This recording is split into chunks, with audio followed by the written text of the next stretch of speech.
U.S. tech companies are getting in trouble for how they do business in China. But can anything make them change their ways?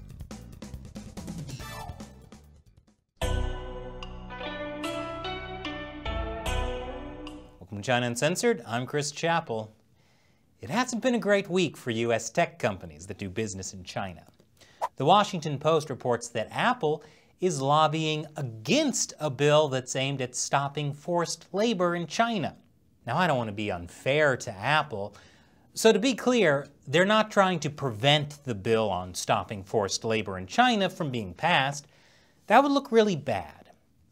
According to two congressional staffers, Apple is just trying to water down the bill. That's much better. The bill in question is the Uyghur Forced Labor Prevention Act. It passed the House of Representatives earlier this year and is currently in the Senate. In a nutshell, the bill stops U.S. companies from using forced labor from the Uyghur Muslim minority in Xinjiang. It also requires the U.S. government to use diplomatic actions and sanctions to try to stop the practice and punish the people involved. Now, it's already illegal to import products to the U.S. made with forced labor, but it still happens all the time. Chinese dissidents have said they were forced to work in prisons and labor camps to make products like Christmas lights and Homer Simpson slippers that were exported to the West.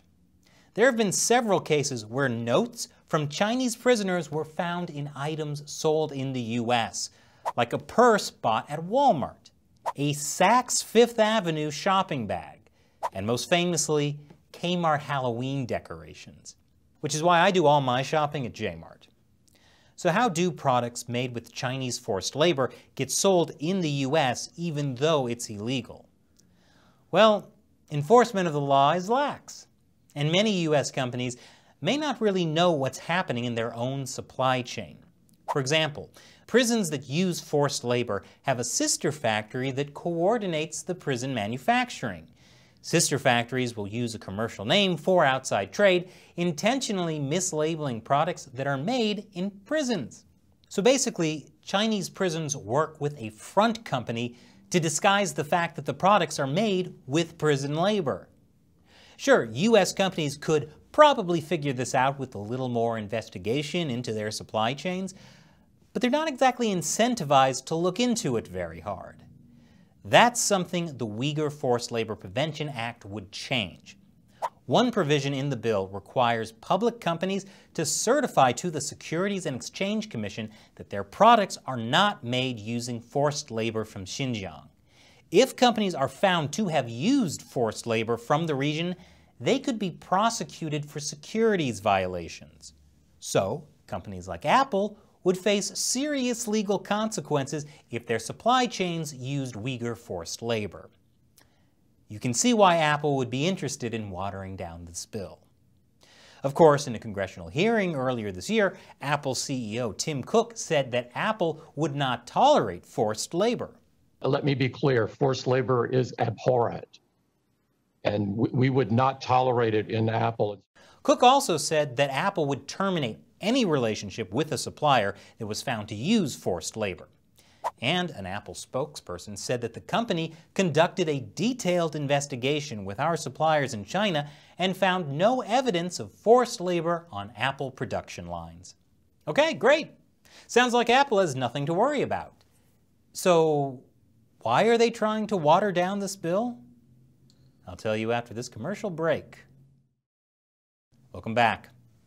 If Apple says they don't use forced labor, then why are they trying to water down a bill that would punish companies for using forced labor? Well, back in March, the Australian Strategic Policy Institute published a report that found at least 4 companies in Apple's supply chain had brought in Uyghur workers from Xinjiang through a government-sponsored labor transfer program. In some cases, Uyghurs were sent straight from detention camps to factories through this program. And Uyghur workers who have been able to leave China and speak out describe the constant fear of being sent back to a detention camp in Xinjiang or even a traditional prison while working at the factories. Apple suppliers that used Uyghur labor include O-Film, a company that makes selfie cameras for iPhones. Well, that explains why my iPhone selfies always have that weird note in the background. Apple supplier Ofilm had over 1,000 Uyghurs sent from Xinjiang to work at one of their factories. Uyghur workers were also transferred to a Foxconn factory in Zhengzhou. That Foxconn factory makes half of the world's iPhones. So how does this square with Apple's claims that they found no forced labor in their investigation? Well, if you go back and look at the Apple spokesperson's statement, he technically said that they didn't find any evidence of forced labor on Apple production lines, not in the factories as a whole. Plus, who's to say these Uyghurs were forced to work at these factories? I mean, according to Chinese state-run media, the workers at one of the Apple suppliers were there on an internship. That's not forced labor. And another Chinese state-run media report on Uyghur workers, including those at the Ofilm factory, said that they were creating a happy life with their hard-working hands. Does that sound like forced labor?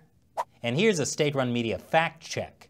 There's no such thing as forced labor in Xinjiang, because all Xinjiang employees have chosen to seek employment elsewhere of their own free will. And the workers will turn into people who understand the party's blessing, feel gratitude toward the party, follow the party, and contribute to stability, also in a totally unforced way. But despite claims by state-run media that everyone is totally happy and unforced, this is still a problem for Apple and other US companies that make products in China. Now that the Chinese Communist Party has started transferring Uyghurs from Xinjiang to the rest of China as forced labor, it's going to be tougher for US companies to prove that they don't have any forced labor in their supply chains. And if the Uyghur Forced Labor Prevention Act becomes law, US companies are going to face real consequences. I'll explain after the break. Welcome back. If the Uyghur Forced Labor Prevention Act becomes law, American companies could face consequences in the US for using forced labor in China. Of course, this doesn't just affect Apple. And it's not just Apple lobbying against this bill. Some companies have lobbied to have their names removed from the bill because it calls out specific brands like Patagonia, Coca-Cola, and Costco for allegedly using forced labor from Xinjiang. What? No, not Costco. Now where am I going to get my 5-gallon tubs of Kirkland's Signature Ranch dressing? Forget ethnic minorities being forced to work under dehumanizing conditions. This is the real tragedy. To be fair to Apple, they have done some things related to stopping labor abuses in China. Earlier this month, they put a contractor on probation for allowing student laborers to work night shifts and overtime and do work unrelated to their fields of study and then covering it up. So if Apple is willing to put a supplier on probation because students were working overtime, why haven't they said anything about their contractors that use Uyghur forced labor? I'm going to go out on a limb here and say that it's too politically sensitive for Apple to talk about the Uyghur issue, especially since it's an official Chinese government program that places Uyghurs in these factories.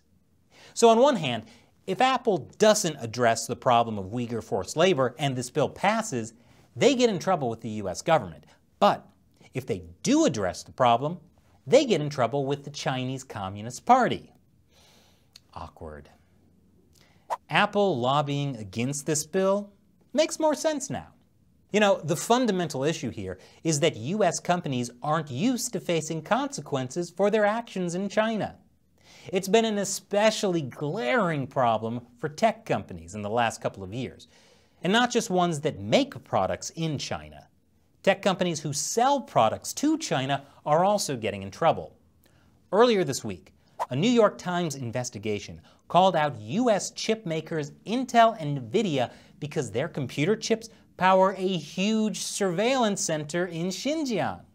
The computers inside the center are so powerful that they can watch more surveillance footage in a day than one person could in a year. And in case there was any question over why this computing center is processing so much surveillance footage, 2 data centers run by Chinese security forces sit next door, a way to potentially cut down on lag time, according to experts. Also nearby are 6 prisons and re-education centers. Chips made by Intel and NVIDIA, the American semiconductor companies, have powered the complex since it opened in 2016. I know that looks bad, but both Intel and NVIDIA say they were unaware of what they called misuse of their technology. It totally wasn't their fault then. I mean, they just sell the supercomputer chips. Are you expecting them to ask what the Chinese Communist Party would use their chips for? They probably assumed the Communist Party was building a giant supercomputer to send pictures of rainbows and puppy dogs to all its citizens. Well, apparently, the Trump administration hates puppy dogs, because last year, the Trump administration banned the sale of advanced U.S. technology to Chinese companies over national security and human rights concerns.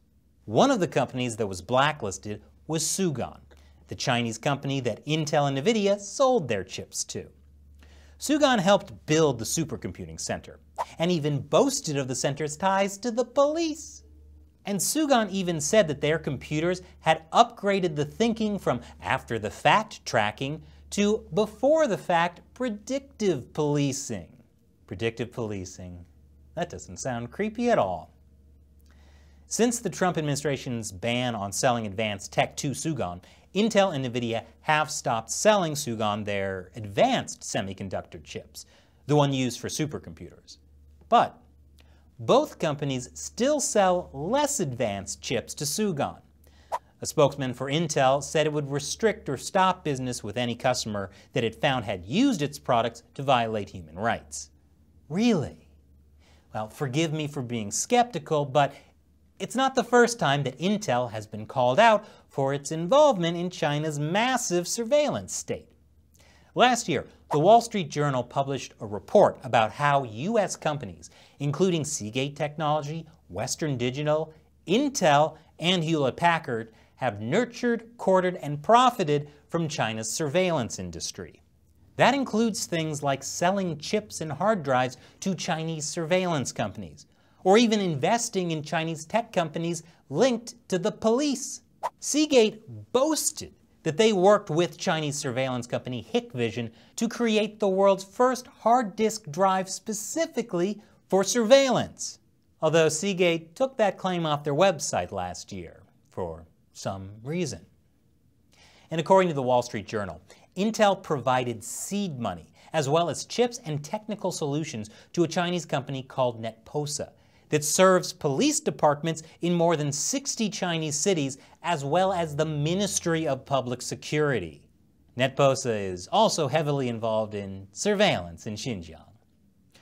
When confronted, all of these companies either didn't respond or tried to squirm out of it. I'll show you what they did after the break. Welcome back. American tech companies love selling products to the China market. They just don't like it when they're exposed for helping the Chinese Communist Party become more authoritarian. Western Digital, which sold hard drives to several Chinese security companies, said that it recognized the gravity of the allegations that its products contributed to mass surveillance in Xinjiang. But hey, it didn't sell directly to the Chinese government. Several companies said that they were complying with U.S. law. Intel said that its products are used by customers worldwide for a variety of applications. Basically, when they were caught, these U.S. tech companies have tried to apply what this foreign policy article calls one company, two systems. Think of when Zoom tried to justify censoring Zoom calls that commemorated the Tiananmen Square massacre, when there were Chinese citizens on the call because that violated Chinese law. Or when Google tried to justify Project Dragonfly, their censored search app for China, by saying that they had to censor to follow Chinese law. But when companies go for one company, two systems, they're really choosing the Chinese Communist Party's system, because the U.S. government hasn't imposed a steep cost to companies that violate U.S. law or American values when they do business in China. But the Chinese Communist Party has imposed a very steep cost on U.S. companies that cross them. In the last 2 years, the Trump administration has started to change the game, with actions like banning US companies from selling their technology to Chinese tech companies, and actually punishing China for its human rights violations. But tech companies are fighting the US government as it imposes these costs, even as lawmakers are telling tech companies they have to pick a side. Should the US government be the one forcing tech companies to stop using forced labor, or to stop selling their technology to China's surveillance state? Is it possible for US companies to realize themselves the moral cost of dealing with China, or even that it undermines their own self-interest? After all, if China reverse engineers those supercomputer chips and becomes a world leader in semiconductors, they're not going to need Intel and NVIDIA anymore. For now, it seems like US tech companies won't change their China business practices unless they're forced to by the US government, or unless they get such bad publicity that they have to stop, like with Google's Project Dragonfly. You know, I think I need that supercomputer filled with rainbows and puppy dogs right now. And now it's time for me to answer a question from one of you, a fan who supports China Uncensored on Patreon. Kara Fulton asks, and now, what can we do to stop this atrocity?